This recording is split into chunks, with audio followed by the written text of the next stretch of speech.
We've been studying from Acts chapter 7.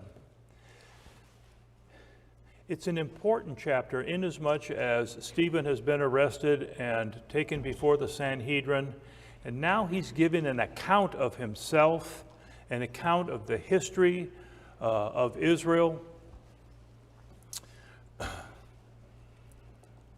So now we come to, we've talked about two of the patriarchs so far. We've talked about Abraham and Joseph.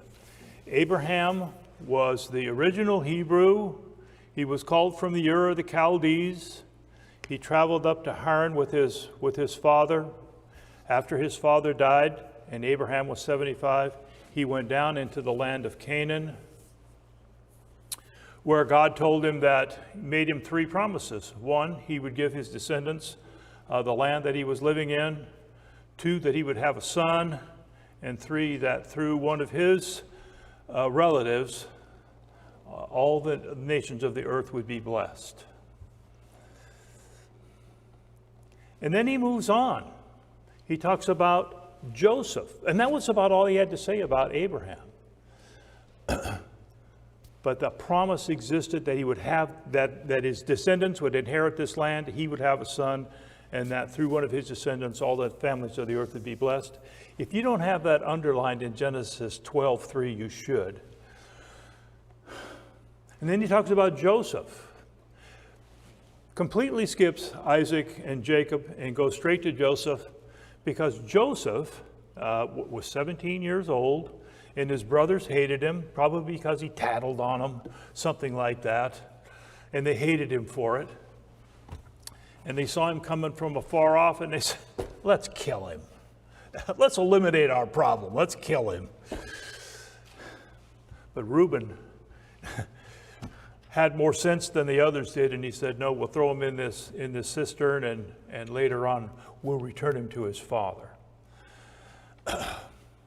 But that didn't happen. They threw him in the cistern, okay, but they saw a band of Midianites coming by.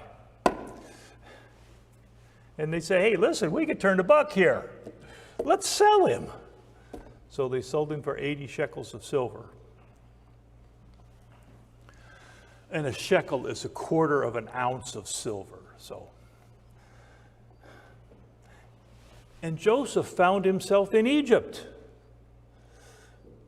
And he was sold to a man named Potiphar, who was the captain of the guards. And rather than, as my dad would say, rather than crying in his beer, he took advantage of the situation, and he became second in Potiphar's house only to Potiphar. Potiphar put everything in charge of Joseph. And Potiphar could see that God was with him. But Potiphar's wife hit on him, and she did him wrong, said he's making sport of us, and Potiphar had him put in jail, back in jail. The jail was in his house, by the way. And he's there for 13 years. And there was a baker and the cupbearer, and they both asked if he could interpret their dreams. The cupbearer interpreted, Joseph interpreted that he would be given his position back. And the baker, he'd be hung in 3 days. And it came to pass. But Joseph stayed in jail. He said, remember me to Pharaoh. Sure I will. You got it. So Pharaoh had a dream. He had a dream of 7 fat cattle coming up out of the Nile and 7 gaunt cattle coming up out of the Nile. And he wanted to know what that meant. So somebody says, you know, there's a guy in jail over here who interprets dreams. So they went and got Joseph, cleaned him up, hosed him down so he looked presentable. Would give you a little hint that maybe the things in the jail weren't all that sanitary, weren't all that clean. And Joseph interpreted Pharaoh's dream. He said the 7 fat cows are 7 years of much, and the the thin cows are 7 years of famine. And Pharaoh thought, boy, oh boy, I found somebody to interpret my dream. Why don't I just put him in charge of this? And Joseph wound up second in Egypt in authority only to Pharaoh. And Joseph brought his family down, 70 persons, down from Canaan to live in Egypt. And they gave them the best land, the land of Goshen, which is an area, if you go look at a map, in Egypt there were 2 lands. There was the black land and the red land. This is the black land. This is where the Nile would overflow every year and drop that wonderful silt in the soil, and the soil was rich. Much like where we're standing right now, this is one of the richest valleys in the world, and the Skagit Valley is too. And there's another one in Israel or in Italy that's very rich. Point is he took his family down there, and they weathered the famine. But then Joseph dies, and I think he probably ruled in Egypt in the position he was in for maybe 80 years. He was 110 when he died, and he was 30 when he took over. Where I went to school, that's 110 years. And 80 of those, he served as second in command only to Pharaoh. And the new Pharaoh did not know Joseph, did not know what a good guy he was, and they took advantage of the children of Israel. They enslaved them. Now that is a perfect lead-in to someone who's going to take the children of Israel out of Egypt and back to Canaan that was promised to Abraham in the first place. So that's kind of sort of where we left off last week. I think we touched on Moses' early life. To show you the importance of Moses, if we just go by how many times his name is mentioned. Anybody got any idea how many times his name is mentioned? Well, I'd tell you, but I had to put my glasses on first. 852. Jesus is mentioned 1,526. And the word God is mentioned 4,358. As God should have his name mentioned more than anybody else, and then Jesus, but then Moses. It shows you the importance of just who Moses was. So verse 20 starts out, and it was time that Moses was born. He was a beautiful child. Oh, every parent thinks their child is beautiful, but God said he's beautiful too. So his parents kept him for 3 months.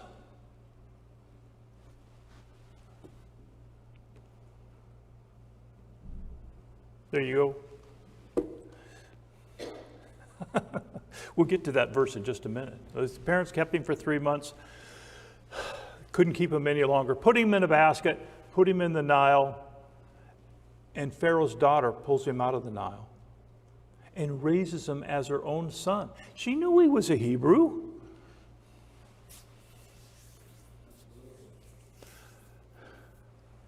And not only that, but he was educated in Pharaoh's household. Now you can see the providence of God. God is going to have Moses bring the children of Israel out of Egypt, even if he doesn't want to. And so he's going to prepare him. And what better way to prepare him than send him to Stanford University? Only Stanford didn't exist then, so he got the best there was. All the learning of the Egyptians.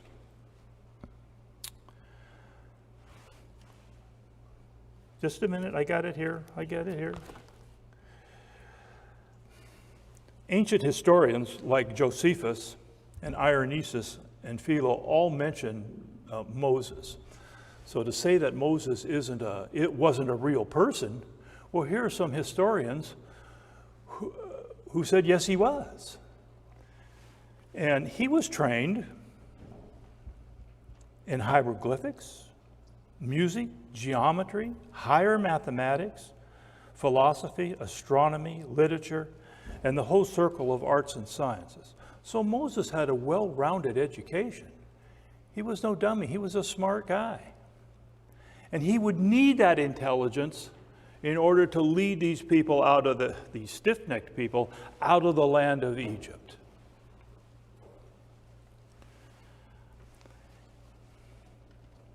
And now the scenario moves to when he was 40 years old. So here we have him born, educated, and now he's 40 years old. And he sees an Egyptian abusing a Hebrew because he went out to visit his brothers. So to make a long story short, he kills the Egyptian, buries him in the sand. That little secret didn't last a day, because the next day Moses goes out to visit his brothers again, and he sees two Hebrews fighting with each other. And one Hebrew was doing a lot better than the other guy. The other guy was coming in second place. And Moses tried to break it up. And the guy who was winning the fight said, "Who made you a judge over us?" In fact, let me quote that.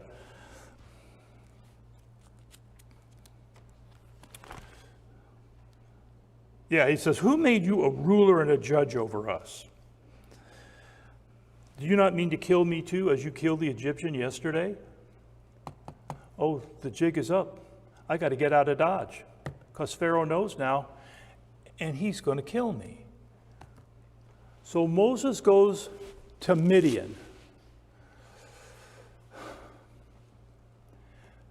Midian is, for lack of a better definition right now, it would be northern Saudi Arabia, modern Saudi Arabia, along the Red Sea.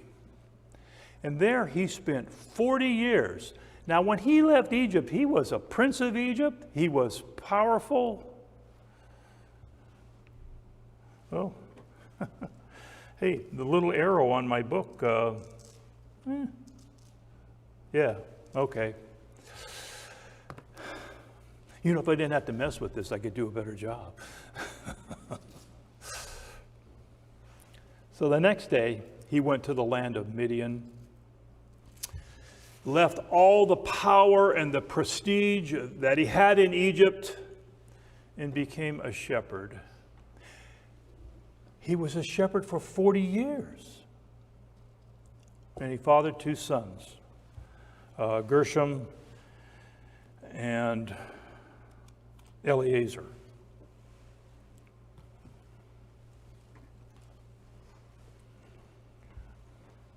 So after 40 years had passed, and it took 40 years to take Moses from being the powerful, influential, confident man that he was to a very humble man. The Bible says Moses was the most humble man in all the world, meekest man in all the world. It took 40 years for that transformation. It's a very interesting story. But it says, after 40 years had passed, an angel appeared to him in the wilderness of Mount Sinai in the flame of the burning thorn bush. And when Moses saw it, he marveled at the sight. And as he approached to look more closely, there came a voice from the Lord. "I am the God of your fathers, the God of Abraham, Isaac, and Jacob." And Moses shook with fear and would not venture to look. But the Lord said to him, "Take off the sandals from your feet, or from the place in which you are standing. It is holy ground. I have certainly seen the oppression of my people in Egypt, and have heard their groans, and I have come down to rescue them. Come now, and I will send you to Egypt." You know, Moses was going to save his people back when he killed the Egyptian. He thought they understood that he would deliver them. And their answer to that was, "No way, Jose. You're not going to lead us anywhere." And he didn't. Now God says, "I want you to lead them." And he must have gone like that, because he argued with God. "I'm not the man." But a flaming bush on Mount Sinai. First of all, let's all understand where Mount Sinai is. It is not on the Sinai Peninsula, where it would be the classic understanding of where it was. Not so. Paul says Mount Sinai, which is in Arabia. So it was at the northern part of Saudi Arabia, and there's pictures of it. And some of those pictures, little piece of evidence, the top of Mount Sinai is burnt black. There was some fire and thunder and, that sort of thing going on there. And it's still there. It almost never rains there, so it almost never washes away. So Moses marveled at the sight. And as he approached to look closely, there came a voice from the Lord. Now, this Lord, if you go back to Exodus, is the angel of the Lord. Anybody want to guess who that was? Quickly, somebody. I don't know. It was Jesus. Jesus is the angel of the Lord, and 68 different times that expression is used, and each time it means Jesus.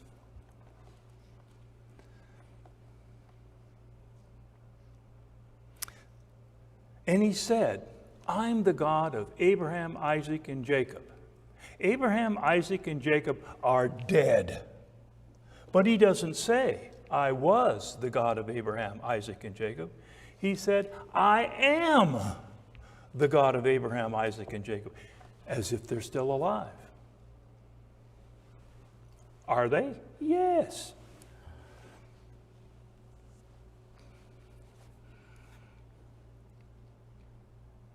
In Exodus 3:2-3, it says, the angel of the Lord appeared to him in the blazing fire in the midst of the bush, and he looked, and behold, the bush was burning with fire, yet the bush was not consumed. So Moses said, I must turn aside, see this marvelous sight, why this bush is burning up. And that's when the angel of the Lord spoke to him.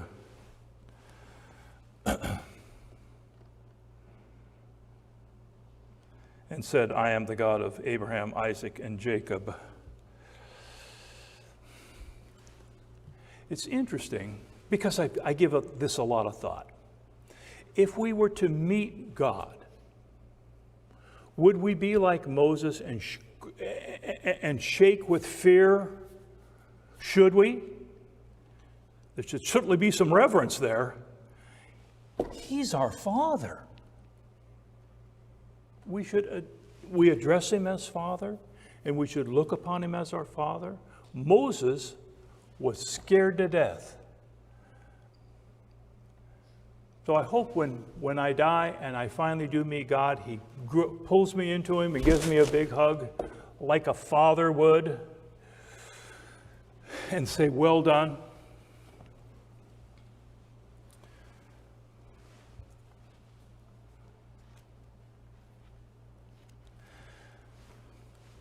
So the Lord told him, take your sandals off. This is holy ground. Sharon used to tell the kids when to come, get your shoes off, get the carpet dirty. This would be important for the people who are listening to Stephen to know that that was holy ground because they considered the temple holy ground, and that's what they accused Stephen of, teaching against the temple. Just a sec, I got a frog in my throat.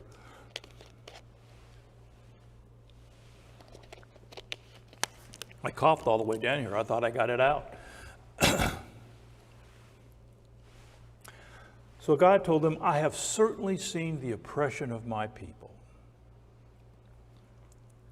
And I'm going to send you to bring them out.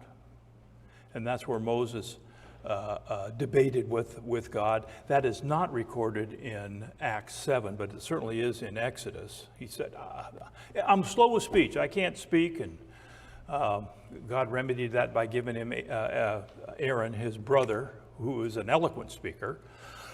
But you're going to Egypt, and you're going to bring my people out.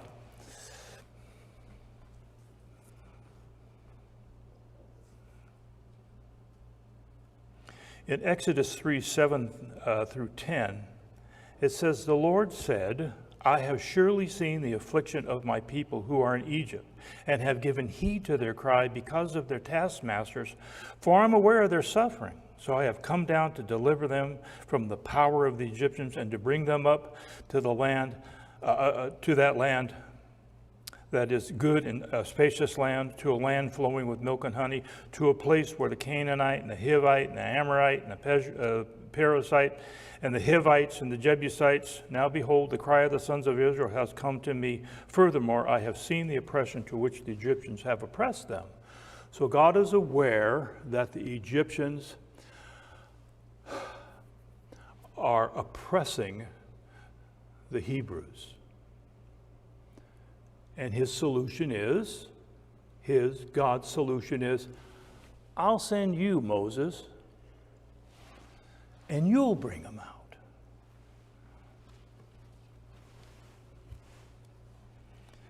And then he tells them about, he's told them this story, now he says, got it. This Moses whom they disowned. That is, the Hebrew people disowned Moses. Want nothing to do with you. Who, as my friend Paul Hatch would say, who died and left you in charge? That was their attitude. Who made you a ruler and a judge? This is the one, he's telling these guys, the Sanhedrin, this is the guy that God chose. You didn't choose him. They didn't choose him. God chose him. And God educated him. And he is ready to deliver you guys, whether he thinks he can or not. He's going to be with them the whole time. So Moses said, whom they disowned, saying, who made you a ruler and a judge? Is the one whom God sent to be both a ruler and a deliverer, with the help of the angel who appeared to him in the thorn bush. So with the help of Jesus.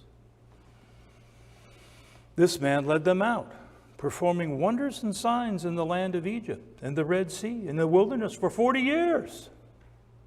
This is the Moses who said to the sons of Israel, God will raise up for you a prophet like me from among your brethren.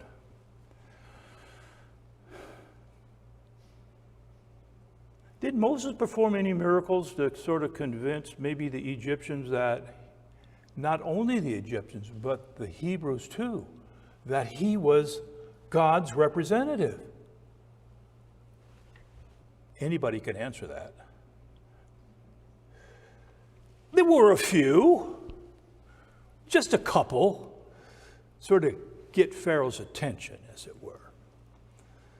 I know if I was Pharaoh, and I'd give this a lot of thought, but if some guy came into me and said, I'm Moses and I'm from God, I would probably say, oh, sure you are. But Moses had a staff, and he threw that staff down and it became a snake. So he would have won me over right there. Me and snakes, we don't have anything in common. When I see him in the road, I run over him. I did kill a big rattlesnake, and I was sorry for it later on because he was big and old, and I killed him. I ran over him with a 5-ton truck. Works every time.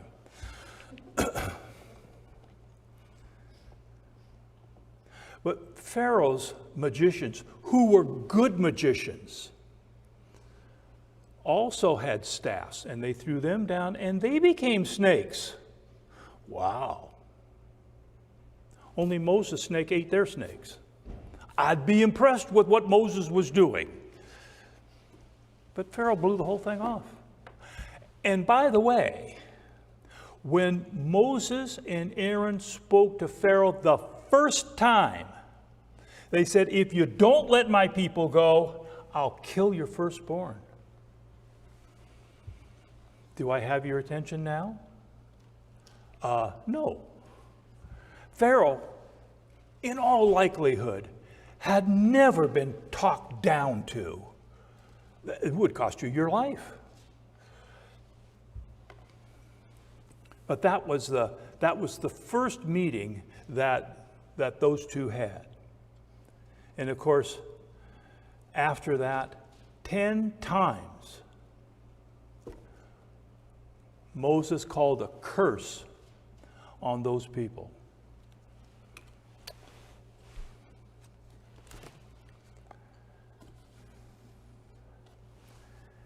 Moses turned the Nile into blood. Do you know the Hebrew magicians did the same thing? These guys were good at what they did.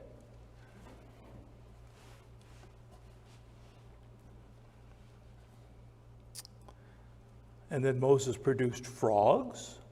The Egyptian magicians duplicated that, as well as gnats. But after that, they ran out of steam, and Moses is just getting started. They had insects, their cattle died, boils, hail, locusts, darkness, and finally the death of their firstborn, which is what Moses said God was going to do in the first place. Pays to pay attention. And he also did other miracles. If you were a Hebrew and you knew that Moses performed these miracles through God, would you not be impressed? I asked myself, I say, Bill, you're a little hard-headed. Would you believe that if you saw it? You, Hoot, and Becky, you bet I would. And those were to prove that that God had sent him. They asked, who sends you? And God told Moses, when they asked that question, you say, I am that I am sends you. That expression, I am, which means I was, I am, I will be. And there are those people who think, well, Jesus was just a created being. In John 8:58, he said, before Abraham was, I am. That's the same I am that God used with Moses. He was, he is, he will be. Jesus was as much deity, he was deity. So he said, I'll send you this Moses whom you disowned, saying, who made you a ruler, is the one God sent both to rule and deliver with the help of the angel who appeared to him in the burning bush. That was Jesus. This man led him out by wonders and signs.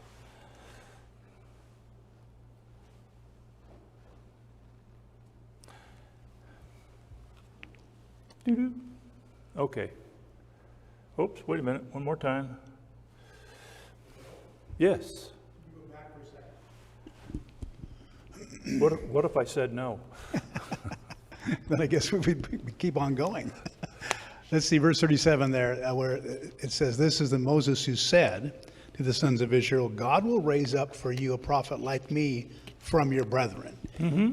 And so Moses commissioned them to look out for this prophet. Mm-hmm. And this prophet wasn't going to be like a lot of prophets between Moses and Jesus, but this was going to be a prophet like Moses, easy to tell the difference between all the other prophets and the way Jesus was like Moses in a number of ways. And so they should have figured this out. I mean, Moses told them, and they esteemed Moses. So they should have been looking, and they should have said, okay, I wonder, is Jesus this guy? But they didn't do that. Go like this.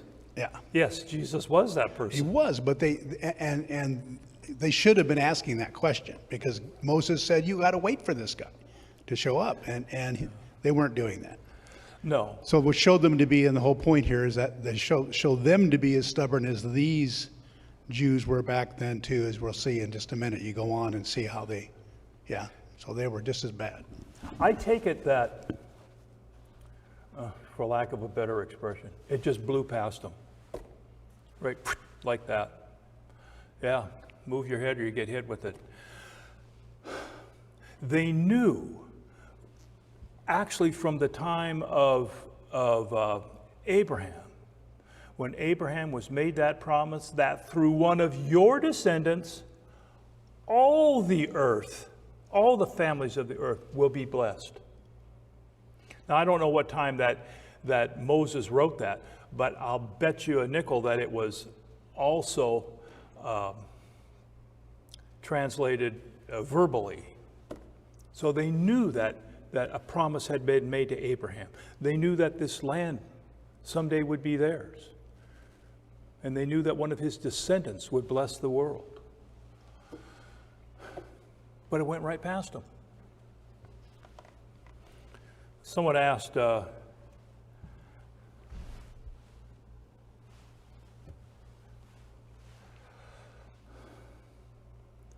would it have been different? I'm digressing for 1 minute. Would it have been different if this promise and all this had happened to the Irish? How about the Germans? The Japanese? No. What we're seeing here is the human heart. And there are so few people, compared with the population of the world, who say, you know what? I believe in God. I believe the Bible's inspired. But most people go and just let it go past them. And say, I'll do it another day. I'll check up on that another day. That is the day after their death, unfortunately. But they're just being human beings. And unlike us, they got to visually see God's handiwork. Boy, how he crippled Egypt. And how they, in the end, they ransacked Egypt. They got all the gold, all the whatever. If you look at all the materials that went into building the tabernacle, where'd they get those? Well, the Egyptians gladly gave it to them because God softened their hearts. But you're right, Bill. They should have known that. When the prophets came, he's going to get to that here in a little bit. When the prophets came, they should have known. But they said, you know what? I don't even like you, and I certainly don't like the things you say. So I'm going to kill you. Mike, I wasn't pointing at you. I was just...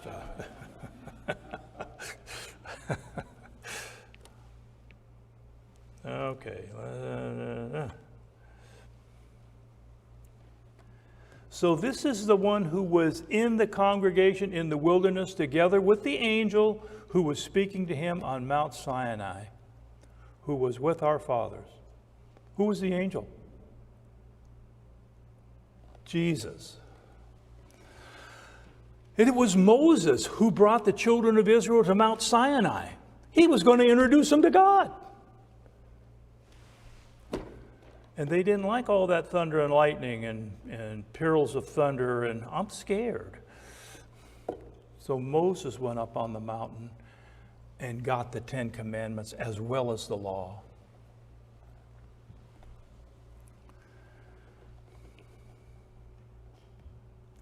And he received the oracles to pass on to you. Let me say something about that just for a minute.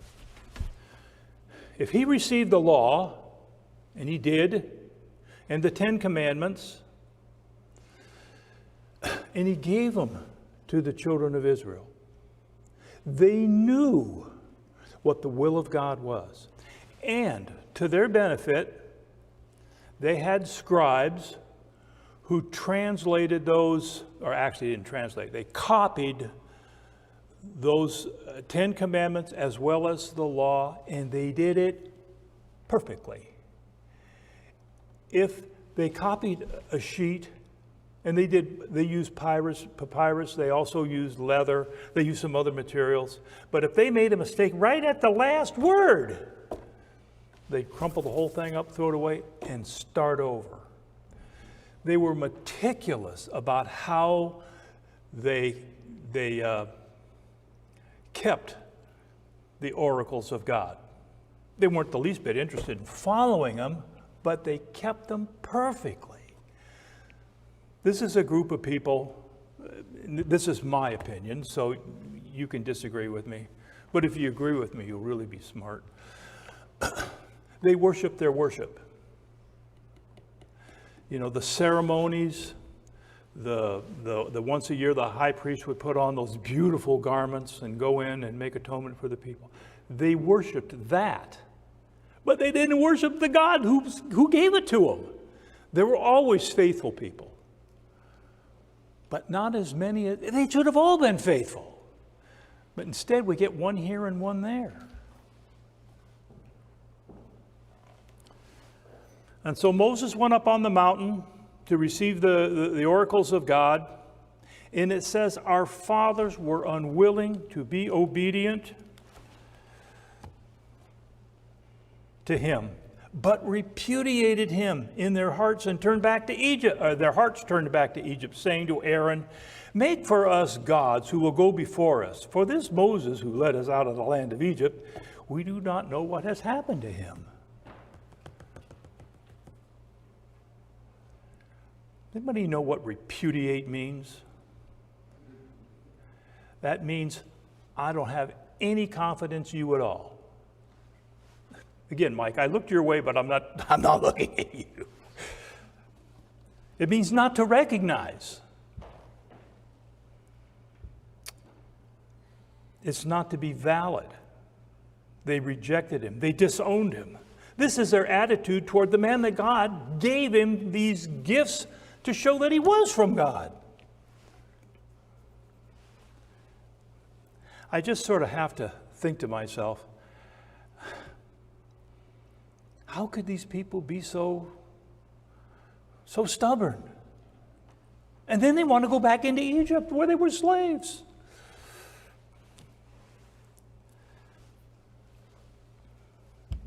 And their hearts turned back to Egypt.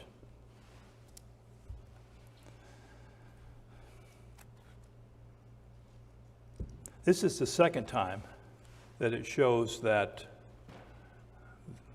the Hebrews disobeyed and disrespected Moses. You know, and I didn't go through that, but there's got to be 20, 30 times that they disrespected Moses. They chirped about the water. They chirped about crossing the Red Sea before they saw it open up. They chirped a lot. I'm having a senior moment. Come on. Who opened the... I'll get back to it. It'll come to me. I'll call all of you at 3 o'clock this morning.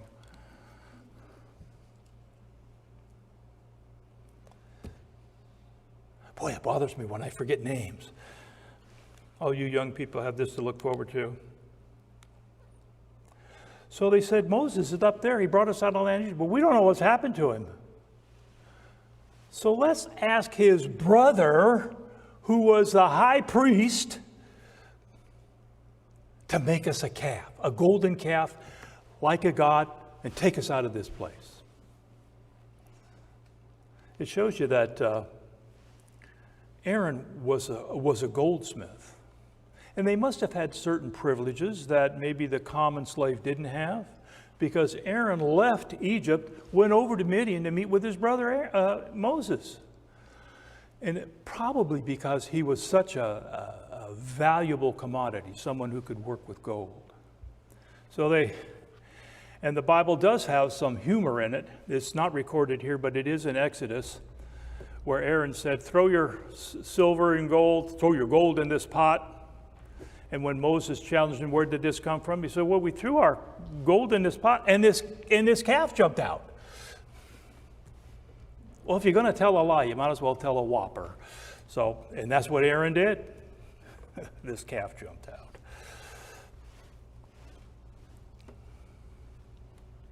Yeah, see, and at that time they made a calf and brought a sacrifice to the idol and were rejoicing in the works of their hands. But God turned away and delivered them up to serve a host of heaven, as is written in the book of the prophets. It was not to me who you offered victims and sacrifices 40 years in the wilderness, was it, O house of Israel? You also took along the tabernacle of Moloch and the star of Rampha and images which you made to worship. I also will remove you beyond Babylon. They had this bad habit of not worshiping God. What's the fourth commandment? Keep the Sabbath day and keep it holy. No, the third one. The first three had to deal with God. You shall have no images before me. You'll not take my name in vain. Come on, I'm having a senior moment. What's the third one? Oh, well, I'll remember. I hear you laughing because it happens to you too. Oh, and you shall not take the Lord's name in vain. So those first three deal with that, deal with their relationship with God, as well as remember the Sabbath day and keep it holy. And the first one, you shall not make any graven images. What's the first one they violated? Because when they had gone to, here's the answer, because when they had gone to Mount Sinai, God spoke to them directly. And he gave them the 10 Commandments. And they said, you know what, this is really scary. Moses, we'll go up there and talk to him. We're all kind of scared. They knew that they weren't to have any graven images. And he says, because of this, I'm going to remove you as far as Babylon. Actually, yeah, it says as far as Babylon. Some ancient manuscripts say Damascus. It would be beyond Damascus to Babylon if you're looking at a map. But the children of Israel, and later on the Jews, all had this problem with idolatry. Even David's wives had statues. But after they were through in Babylonian captivity, there was never any more idolatry. They were just as thick-headed as they ever were, but they didn't practice idolatry anymore. So they took that away.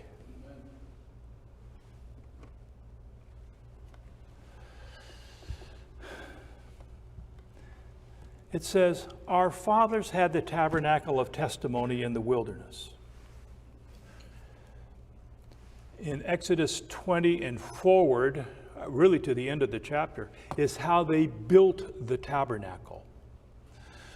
And you see all this gold and silver and all these skins, porpoise skins, different kinds of skins.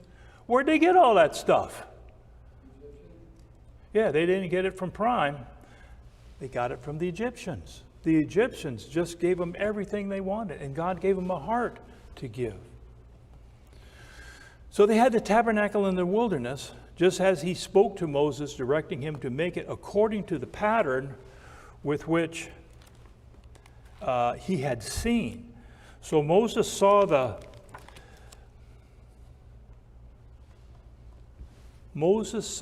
pattern that God wanted the tabernacle to be, and he also inspired 2 other men, Bezalel and Oholib. Those 2 men were inspired, as well as Moses, to know how the temple was to be erected. And if you study that tabernacle for a little bit, it was meant to be taken down in a hurry. They could take it down in a hurry and move it and then set it up again in a hurry. It's a great piece of engineering. What else would you expect from God? So they had the tabernacle of testimony in the wilderness, just as he spoke to Moses, directed him to make according to the pattern which he had seen. And having received it in their turn, our fathers brought it with Joshua upon dispossessing the nations who God drove out before our fathers until the time of David. So they always had the tabernacle. But David found favor in God's sight and asked that he might find a dwelling place for the God of Jacob. Could you really find a place for God to dwell in? The earth is his footstool. But it was Solomon who built the house of David. And the reason God did not want David to build the temple, although he'd gathered all these materials, because he had blood on his hands. He was a warrior, and he had blood on his hands. So he waited for Solomon, and Solomon built the temple. We're also out of time. How can this be? It just started. So listen, we'll pick up with verse 44, and hopefully next week we can finish and get into this young man named Saul. So thank you very much for your attention. May God bless and keep each and every one of you.